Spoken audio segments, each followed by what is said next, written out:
This bulletin is coming to you live from the Joy 99.7 FM studios here in Accra. A digital address GA0993341. Also live on Love 99.5 FM in Kumasi. Affiliates across the country, including ATL FM in Cape Coast and Radio Mass in Takra. It is also on A1 Radio in Bolgatanga. It's on ABN Radio in London and around the world at myjoyonline.com. The news is brought to you by UMB Bank, UMB Speed Up, Digibank, Let's Go, and Telesol 4G. Just a touch. And coming up, commercial vehicle driver in the grips of police in the eastern region after allegedly killing a passenger following a disagreement on social distancing breaches. We'll hear from the family who is demanding justice for their son. As I'm training, and I say, would you know, we do not switch the over or bind the man or bind the man.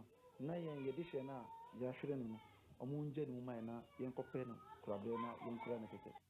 Greater Accra Regional Security Council directs banks, malls, commercial transport, and other service providers to turn away persons who do not wear face masks as it introduces compulsory use of the mask across the region. The notice of no face mask, no entry to be visibly displayed at vantage points, including offices, lorry stations, shops, markets, malls, banks, pharmacies, among others.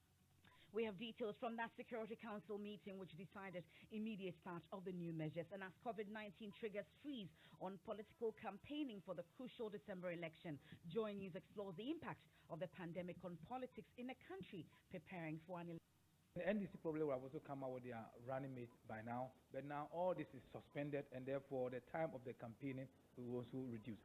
So we had prepared everything, but we immediately held a meeting and announced that health first. For us in the Patriotic Party, we believe that if elections is held today, we will win. We have a special report on that in sports.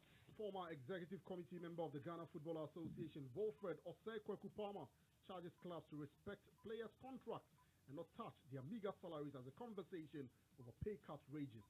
All that and more here on the Midday News with me, Emefa Apawu. Please stay for details.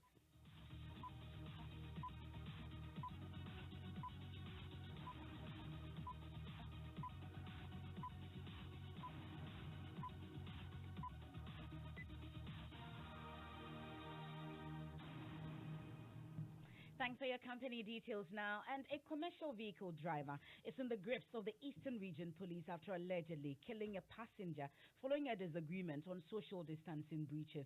Joy News checks review the driver and his assistant picked a quarrel with the deceased, Kwesi Amale, and his brother who joined the vehicle on Suhum to Koforidua Road after the two complained that the driver had overloaded the vehicle in breach of the social distancing protocols, which mandates commercial vehicles to ensure spacing in them.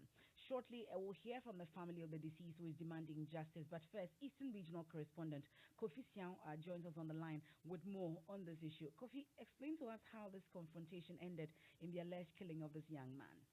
Well, the deceased, Kwesi Amale, we are told, insisted that the driver, who is now the key suspect in this case, his name is Eric Denny, adhered to the directives of the president to keep a certain number of passengers on the commercial vehicle, but the driver did not oblige. This brought about some misunderstanding and it led to a fight, and the driver, with assistance of his mate, pulled a knife and stabbed two of the passengers, including Kwesi Amale. And Kwesi Amale died on the spot. The other person, I'm told, is responding to treatment at the Koforidua Regional Hospital. So we understand that this driver has been charged with murder. Tell us more about it. Well, he was sent to the Koforidua Circuit Court B yesterday, and they charged him. When they charged him, he pleaded not guilty. So the judge said that they should keep him in police custody. In 2 weeks' time, he should appear before the same court. Now, you've been interacting with family of the deceased. What more have they been telling you? They're seeking justice. Well, yeah, Agabri is his senior brother, the senior brother of the deceased. And he says that this driver, Eric Danin, is a known violent person. He's visited a lot of violence on people in that same area, the Akwadum area. And recently, he alleges that he attacked his wife and inflicted some blade wounds on his wife. In some way, I say, no, we could be there, we couldn't, the blade, it's training. ɛna ne ɛtɔ so mmienu kura mo ne sɛ ɛyɛ suban a akɔdufoɔ no ɛɛda ne di ama yɛhu da asɛm no siiɛ na yɛkɔɔɛ no papa panim a ne nefi no ɔka nyɛ sɛ wakunu sɛ na next time no obi ba akɔdum a ɔbɛhu sɛnea ɔbɛdwen afa na yɛ asɛm bi a ano yɛ den nti wotumi sɛ ɛyɛ suban a ɛwɔ mmeranteɛ no ntam wɔ hɔnom a ɔmoyɛ a ɔmo sɔpɔto bɔne a ɛkɔ so sa ɛwɔ kurom hɔ. Okay, nti sisi akɔdi apolisifoɔ nso dan na mo hwehwɛ.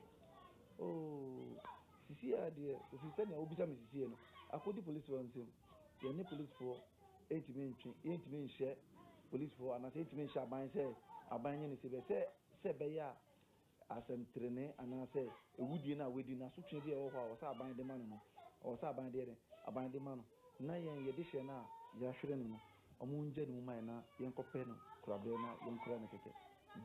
Na yɛsɛ postmortem mu mpɛ sɛ mowɛ polisi ɛno no ɛyɛ asɛm bi a gye sɛ fi abusua biara ne ɛmu nsɛm ɛhɔ no ayɛ asɛm bi a agye sɛ me ne me papa no mu ana abusuafo no hyia na yɛhu sɛ ne bɛyɛ no me ne wo ka sisia no ɛnyɛ yɛn nkurɔso bɔda yɛnyɛ sɛ sisi a yɛasoma ama wɔ sɛ obi ba bɛte asɛ bɔda akɔ so nti sɛ nyame adom na abusuapɛ ne bɛwie a yɛbɛhu sɛ ne hɔ ne bɛka ho asɛm no. So, Kofisia, briefly give us a summary or give us a summary of what exactly the family has been telling. Well, he was first narrating the incident, how it happened, just as I narrated earlier.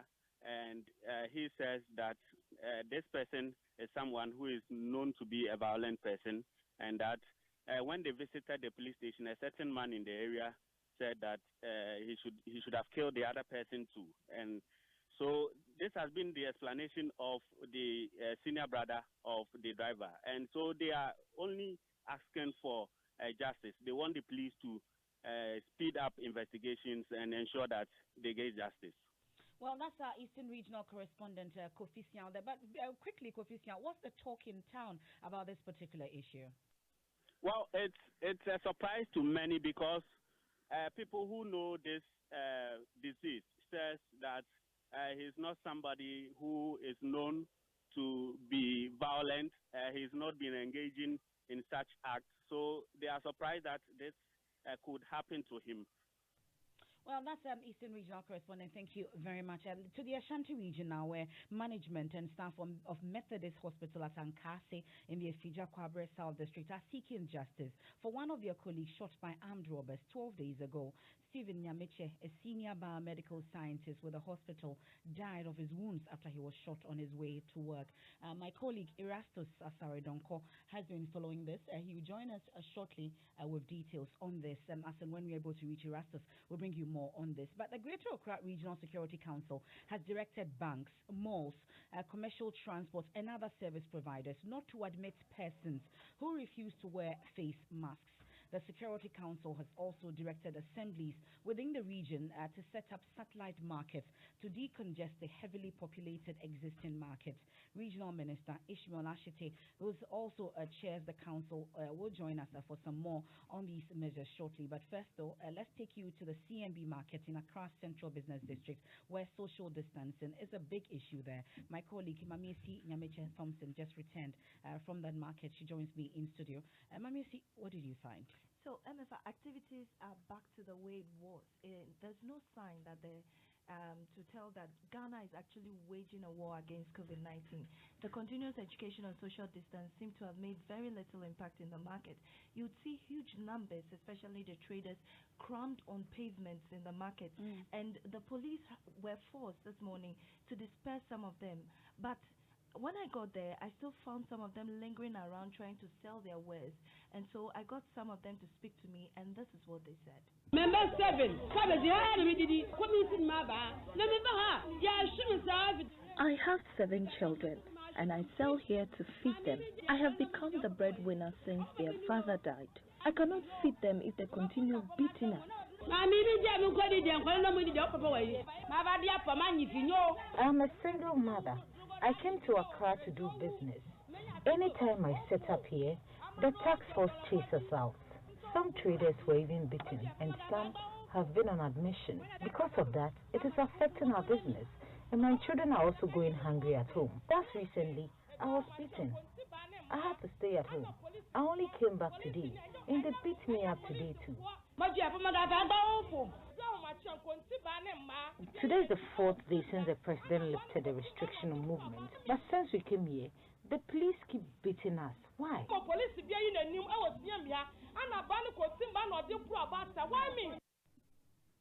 Now, Mamesi, what are city authorities doing about this? Because the non-observance of the social distancing is a violation of government's directive aimed at halting the spread of coronavirus. Yeah, when I got there, I realized that the task force were also finding very difficult to do their work. But one of them told me that the Koliklote Municipal Assembly is working on a sort of numbering system that will control the numbers that will be in the market at the time. So what they mean is that, in addition, what that means is that they're going to give the traders some sort of numbers, and so it will be able to control how many traders should be in the market at a particular time. Apart from that, they're creating some satellite markets elsewhere for the traders who won't be at the market at that time to be at those satellite markets to sell their wares. Okay. Ba market here, babao, I'm social distance. Wana mukonyelu ike gagba iten ejo baba mukonyin jati baba ba lo fe kibata tikigbe so cheme ana mi na mi ayeni am wo so na ba won mi ya market here na ma won ni eje market inside Abuja the Lima station. So some traders there interacting with my colleague Mamesi Nyameche Thompson. We will speak to the Greater Accra Regional Minister shortly on the decision to introduce the use of face masks, or you'll be turned away if you enter any more commercial vehicle, amongst others. That directive was after a regional security meeting. But let's head to the Ashanti region quickly and join my colleague Erastus Asare Donko on that earlier story where management and staff of Methodist Hospital at Ankasi in the Stija, Kwabre South District are seeking justice for one of their colleagues who was shot by armed robbers 12 days ago. Now, Erastus, we understand that this is the fifth staff member to be shot by robbers. What's management asking of the police? Exactly, and I'm currently at a press conference where doctors and health professionals are in red armbands. We have the pregnant wife of the staff who died and his two children also seated at the press conference, and their message is simple, that they were prepared to lay down their tools if, one, the road to this place, the Himan-Edritia road, is not fixed to facilitate easy access to their workplace. And then two, if they do not get justice for one of their members, a biomedical scientist who is a recent victim of the incessant armed robbery cases on that particular stretch. I have Dr. Seth Sie, who is the medical director. Let him tell us what exactly they intend to do. So how have you been affected and what do you intend to do? Our problem is that we've been having a series of armed robbery attacks, and the appropriate stakeholders have been informed. And we are saying that if nothing is done on the road network, the nature of the road network is very bad, and then the incessant armed robbery attacks, if nothing is done, then we shall seek the permission of the Christian Health Association of Ghana and the Methodist Church and the Regional Director of Health, and then suspend our services. The man who was shot, was he coming to work? How did it happen? Yes, he was returning to work from an official assignment. Yeah, was a biomedical scientist in the hospital. What happened? He was shot by armed robbers. When he was shot by armed robbers, he came to this hospital and we referred him to Kofandachi Teaching Hospital. And he was there for a while and then lost his life. So he lost his life at Kofandachi Teaching Hospital. So, Emefa, that is what the management and staff, including the authorities who manage this hospital, are saying, and they are here in their numbers with red armbands and headgear. But have we since heard from the police on the investigations on this particular issue? In fact, we are just ending the press conference. From here, we'll be seeking clarification from the police, where investigations have led so far, and what they intend to do. That's my colleague Erastus Asare Donko. I was telling you earlier about some directives put together by the Greater Accra Regional Security Council. That meeting ended a while ago, and it concludes by saying that mandatory wearing of face masks in the Greater Accra region by the general public is one of the decisions they've arrived at. Also, education, sensitization on face mask wearing, social and physical distancing by the various MMDAs in their respective jurisdictions, creation of satellite markets by MMDAs. So decongest main market in the Greater Accra region. Also, there's a temporary ban on all special market days in the region, installation and the use of public address systems by MMDAs in markets to educate traders on the mandatory face mask wearing, social and physical distancing, and all other directives by the President. They also concluded on commercial drivers to ensure all passengers wear face masks before being allowed to board their vehicles, and also notices of no face mask, no entry shall be visibly displayed at vantage points, including offices, lorry stations, shops, markets, malls, banks, pharmacies, among others. That's the directive, and that's signed by the Greater Accra Regional Minister, Ishmael Ashite. We now head to the Information Ministry, where the Food and Agriculture Minister, Dr. Owusu Akoto, has been addressing the press. He says that there's abundant food in the country, hence the distribution and marketing of food will continue after the lockdown without any inhibition. We can listen to him. Question about food security has become very, very important to all of us because of what we saw in the few days before the lockdown and the instant hike in prices and people falling over themselves in the market to get stocks to their homes. And I did say a day after the lockdown here that there was no need for it because we have plenty of food. In fact, the success of Planting for Food and Jobs has been so almost instant that the problem that we are facing in this country since last year, since 2018, has been how do we manage the surplus? Because on farm, the Ghanaian farmer has proven beyond doubt that with the right support from government, they will deliver. And they are delivering. They are delivering to the extent that has caught us a little bit unawares in providing not only for our needs, but surpluses which are increasing every year. That's the Food and Agriculture Minister, Dr. Emefa Apawu. Now, the Multimedia Group Limited has donated personal protective equipment, PPE, and alcohol hand-based sanitizers to some health centers and police stations in Accra. The gesture, according to the General Manager, Adum Cluster and Multi-TV, Abdullahi Awudu, is to complement government's efforts in the fight against the coronavirus. This is our contribution to your fight. You guys have been tremendous. You've been great on the front line. And we thought that it would be good for us to come and support you in your work.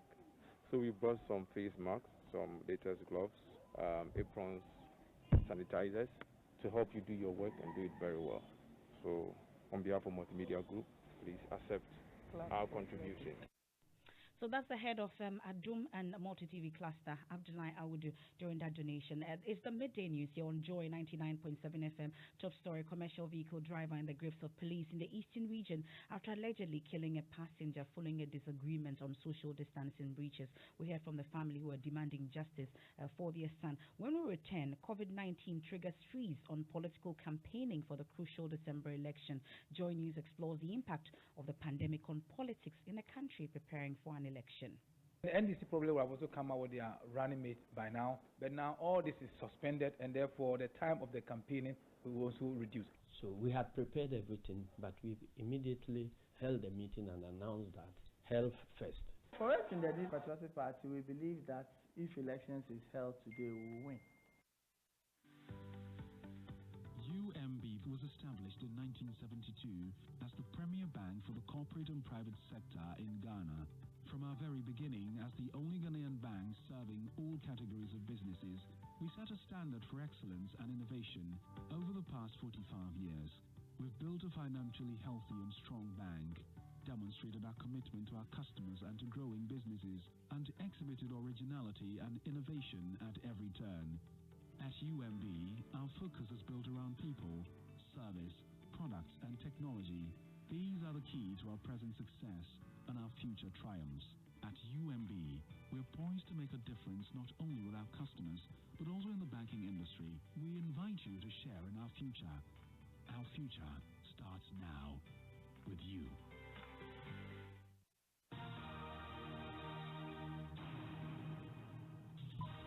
Thanks for choosing the best. It's time now for sports. Hans Mensando has the latest. And former executive committee member of the Ghana Football Association, Wilfred Osei-Kweku Palmer, has charged clubs to respect players' contracts and not touch the already meager salaries as the conversation rages due to the COVID-19 pandemic.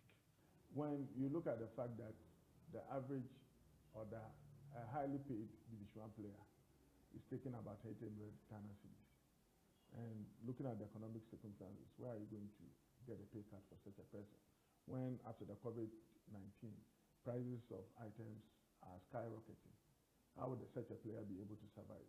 When it comes to contractual obligations between clubs and players, it borders on two parties, and one cannot unilaterally cut down whatever initial arrangement that was made. We need to continue to respect the sanctity of such contracts and honor our part of it. Tema Youth Club owner Wilfred Osei-Kweku Palmer, and we are nearing the return of European football. The Champions League and Europa League look increasingly likely to be played exclusively in August after more talks about the remainder of the 2019-2020 season. Earlier today, UEFA told the 55 associations yesterday there was still the possibility of the competitions being played out throughout June, July, and August. That's your sports.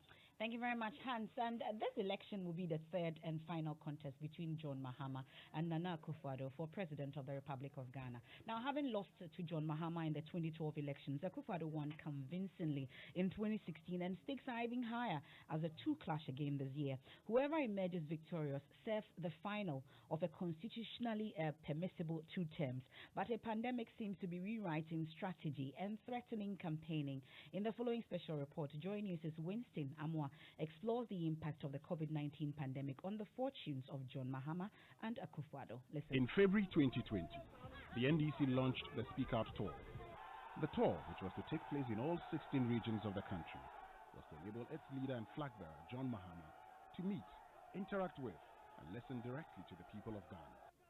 The party's manifesto team was to accompany Mr. Mahama to take advantage of the tour to listen to the views of the grassroots and incorporate them in the party's manifesto. Ghana recorded cases of coronavirus, causing the president to ban public gatherings. All public gatherings have been suspended for the next 4 weeks. Even though the partial lockdown has been lifted, the ban on public gatherings is still in force. So how has this impacted political activities in this election year? I caught up with political scientist and lecturer at the Political Science Department of the University of Ghana, Dr. Isaac Owusu-Mensah, who in 2016 correctly predicted victory for the NPP. The season of the campaign will be shortened as compared to the previous times, because as we speak now, if I had not been the COVID-19, NPP will be seriously campaigning now for the 149 constituencies that they were going to have the primaries on. That would have been 25th of April, some few days from now. That's the coming Saturday or so, I guess. And then NDC probably will have also come out with their running mates by now. But now all this is suspended, and therefore the time of the campaigning will also reduce. And for them, the shorter the campaign season, the better, because the amount of resources that they will have disbursed during the longer campaign season will be reduced, and therefore everybody will have to be on board. For the General Secretary of the NDC, Johnson Asiedu Nketia, apart from the NDC's inability to organize parliamentary primaries in some 20 constituencies, the party is gone. Indeed, we're going to do the next batch of primaries the Saturday after the president's first directives. So we had prepared everything, but we immediately held a meeting and announced that health first. So we have suspended all our political activities. For General Secretary of the NPP, John Boydu, the effect is enormous. For us in politics, it's because we do mass mobilization, because we do mass gathering, mass meetings. Its impact is enormous. As you are aware, we're expected to have parliamentary primaries for where we have sitting members of parliament to the 5th of April. Because we still have in place social distance measures or restrictions with regards to mass gathering, public gathering, rallies and all that. We have to postpone it indefinitely. We were also expecting by May 2nd to have launched our campaign. The economic conditions of electorates play a major role in electoral choices, and how the governing party responds to these play an even bigger role. During the lockdown period, government rolled out various packages to support small businesses, the poor, and the vulnerable. Dr. Usumensa believes the NPP has taken advantage of this reality. He explains further. And I think so far, apart from the lifting of the ban that people have been against, that they are not very happy with all kinds of misfeeling, all the steps that the government have taken so far, people have appreciated it, except this one. But as the experts always keep saying, we don't know and don't have all the information. So if the government also get the lifting right, that is really going to be their advantage. What was a bit surprised was that I think NDC should have also come on board, strongly on board. Not necessarily doing their own thing. Because all the resources that the government, the MPP or the government is putting on the ground, it's not from the MPP, it's from the government. So NDC should have joined them in the distribution of the food. We are also here to help the distribution of it. So that will reduce the strength that, or the advantage that the incumbent government will have. But unfortunately, it didn't happen that way. So incumbent government have really have a lot of advantage to its side in terms of distribution of their resources. And normally when you go to elections, people reward political parties for what they have done and what they have not done. And that's Winston Amwa's special report. Now, with Ghana's COVID cases surging, one concern that has come up is the lack of equipment for treatment. One of them, respirators or ventilators, have been the go-to equipment in COVID-19 intensive care. Sadly, the country doesn't have the luxury because they are expensive. But there is hope, as engineering students at the KNUST have developed a low-cost automated respirator. On Tech Thursday, Lava Firm's Kwesi Debra speaks with the people behind the innovation. The team, put together by Professor Mark Adumasamwa, has been thinking of less expensive ventilators. We felt that if we could get a ventilator that would have the basic function for human breathing, then it will go a very long way to help with our health delivery system. The prototype has an initial cost of 20,000 cedis, which the college believes will reduce significantly if mass-produced. Professor Kwame Osei-Boateng is one of the project coordinators. When you are building prototype, it's not that which you use to price the product on the market, but rather all these problems we are going through, once we are done, we would have prepared templates and we can then mass produce. When you are mass producing, you do a whole lot at a time, and so you are able to bring the price down. That's our Tech Thursday for today, and it's time for entertainment. And Rebecca Chenebua-Dako, host of Ewood Bex, in the studio. Every name, yes, in the box. Let me hear you say BIM. BIM. BIM to the world. Today, BIM to the world. Stoneboy is he is having his album listening right here on Joy Prime. Okay. Oh, this is Joy FM. Mm-hmm. Joy Prime, and ahead of that, Kerry Hilson. He featured Kerry Hilson on his Analoga Junction album, right? Mm-hmm. So Kerry Hilson has been speaking ahead of the album release. The very first time people will see and hear me for the very first time is Friday. A video drop and a song drop on an African artist, a Ghanaian artist named Stoneboy. So it's like Afrobeat meets he's very like reggae-ish. I know I'm probably not using the word he would prefer, that he would prefer, but his name is Stoneboy. That video and song drops produced by the legendary Andre Harris. Okay. Bombay.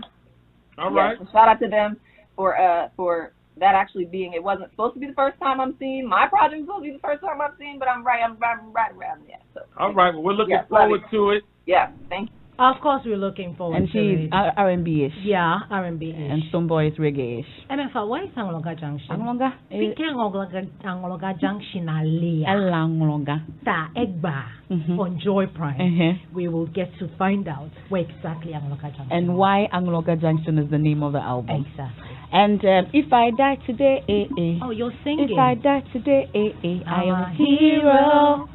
Bim. And that's it for the midday news here on Joy 99.7 FM. There's more news when you log on to myjoyonline.com. Becky will be on Joy Prime later in the evening with entertainment. For all the entertainment news, she has the best. And I am Emefa Apawu. Dr. Mensa Otabil is up next with Living Word.